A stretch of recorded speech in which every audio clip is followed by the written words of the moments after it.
Welcome back. Today we're going to talk about loading for the competitive amateur. We're going to start by having a look at this article that was written by my buddy Alan Cousins. It is a great article. And what he's done is he split the competitive tiers of endurance multisport into these different levels. And you can think of it like belts. The top level being a black belt, and just below that is a red belt. So it goes health and fitness, recreational, developmental, competitive, top amateur, and elite/pro. We're going to focus on that competitive tier. But before we do that, I just want to explain that this seminar builds on my prior one, which is how I use Training Peaks that you'll find in my YouTube channel. And I'm going to assume that you've listened to that and understand what I explained there. Okay, so as you level up, each level has certain hours associated with it and a certain physiology associated with it. Alan's going to explain that in the article, and I'll link the article in the YouTube comments so you can just get to it easily. What I want you to focus on is a couple things. First thing is these break points. So the break point between recreational and developmental is about 75 TSS. And that's the points, the average points of the long-term load. And then the break point between developmental and competitive is 105 points. And the break point between competitive and top amateur is 135. So if we think about this range of 105 to 135, this is this competitive athlete range. And similar to our training zones, these categories are going to overlap a bit. They're going to change over time. And many of us will have different tolerances for these different levels. And different athletes will be able to achieve different levels based on different loads. So these are guidelines, but they're guidelines from a very experienced coach who understands the data deeply. So I would really pay attention to what Alan's sharing with you in this article. The other thing I want you to focus on, your loading days, your key days. Pay attention to, if you cut that loading day in half, what the points would be. So if your average loading day is, say, 200, so cut that in half, it's about 100. That sort of puts you at this border between developmental and competitive. And that's something that I've found really helpful with myself as a signal. So as my tolerance of larger loading days has improved, my overall capacity, my overall general capacity reflected in this CTL score has improved as well. Likewise, if I'm trying to do a certain loading day, and a year ago, if I did a loading day over 200 TSS, I would get really tired. I wouldn't tolerate it. And that was an indicator that I might be trying to load myself too much relative to what my current capacity was. So a year ago, I was a developmental athlete, and I was trying to rush maybe a little bit my move to this competitive tier. And it was obvious with how I tolerated my loading days.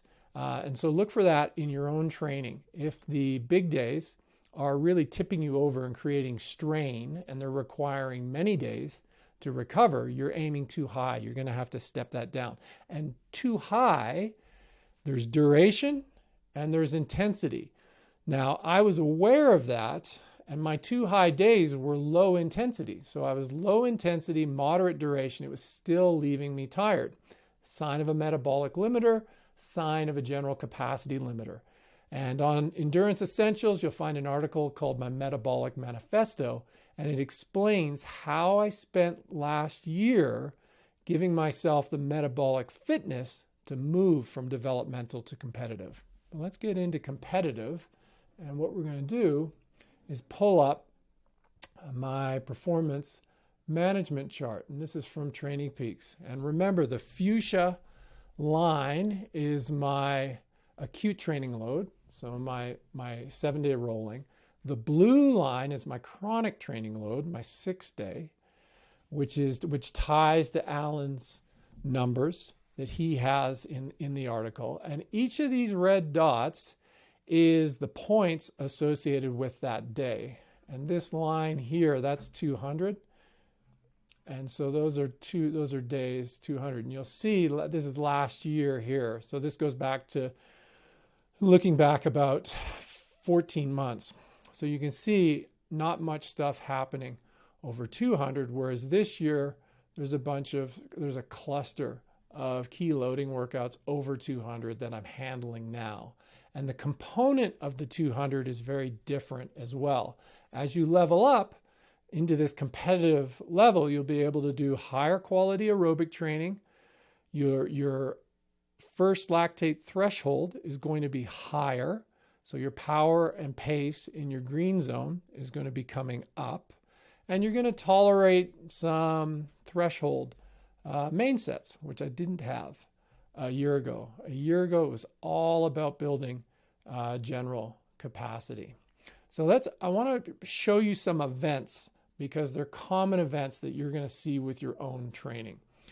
So last year, this time 1 year ago, I tried to push my load up, and I was successful in pushing my load up. But after 3 weeks of that, it was obvious to me that there was no way I was going to be able to sustain this approach. So I declared victory over the winter and unloaded for 14 days and took myself down back into that developmental level, and I ran it forward for 13 weeks. I just accepted the reality of where I was and said, look, this is what I got to work with, and I'm just going to work with it and not push it up. So bear that in mind. That went great. My paces, my training paces were improving.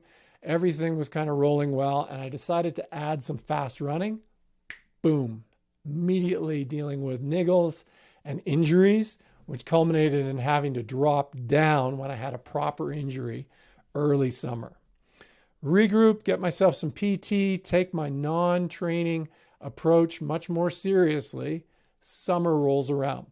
Summer is a time when everything usually swings in our favor. And what I mean by that is our physiology is ready to train. The days are long.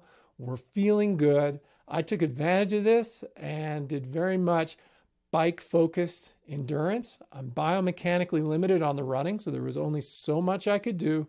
And I ramped up with the bike and ramped up with endurance swimming. And that's a great way to build overall endurance. Got through the summer, feeling good, had my event, and then there's this big unload here.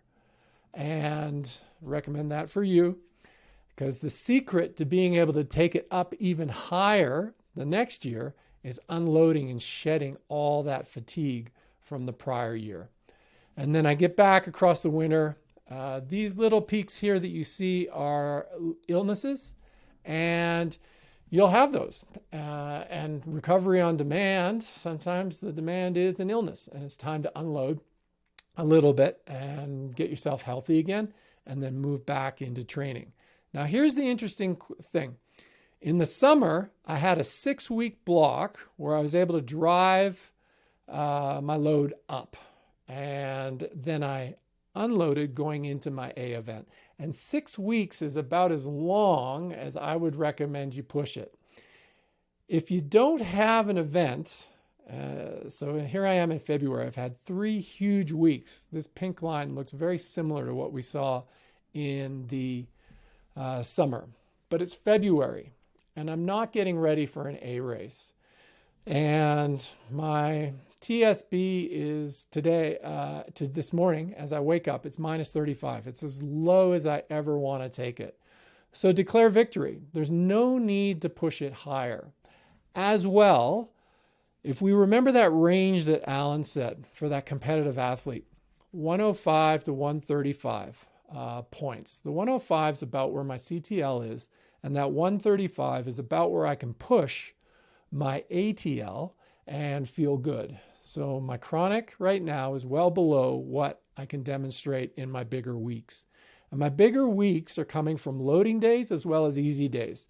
So now that my fitness is better, my general fitness is better, my training has separated. It's skewed into simply just a loading day or an easy day. And I'm getting 3 or 4 loading days in every week. And I think that's plenty for the competitive level. And so it's like 2 days on, regroup for a day, 2 days on, regroup on the weekend. That's how I'm doing it. So I don't need to push any more load in there. That's a lot of load. The other benefit at the competitive level, sport is not running our lives. We have time to meet all our other obligations and things we want to do in our lives. Once you get to the elite level and the top amateur level, sport really does run your life. And it runs your life not just because you're training all the time, it runs your life because you don't have a lot of mental capacity when you're not training.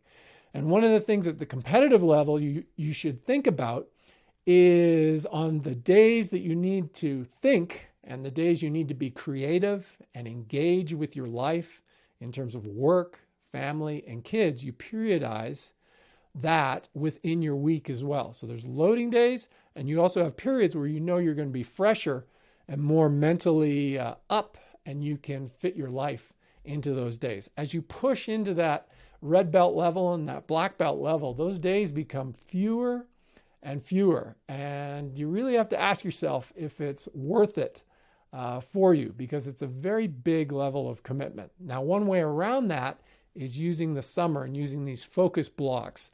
And John and I, we did a series called the Basic Week series that you'll find on Endurance Essentials that talks about getting ready, breaking out of this competitive athlete loading level, but you do it for about 6 weeks, get yourself race ready, and you can get a really good result. And that's what John Hellemans did in his career when he was training to win at the world amateur level. So you can have a look at that. So I hope this gave you some ideas in terms of issues you're going to run into and how to approach your loading at the competitive level. Thanks for listening.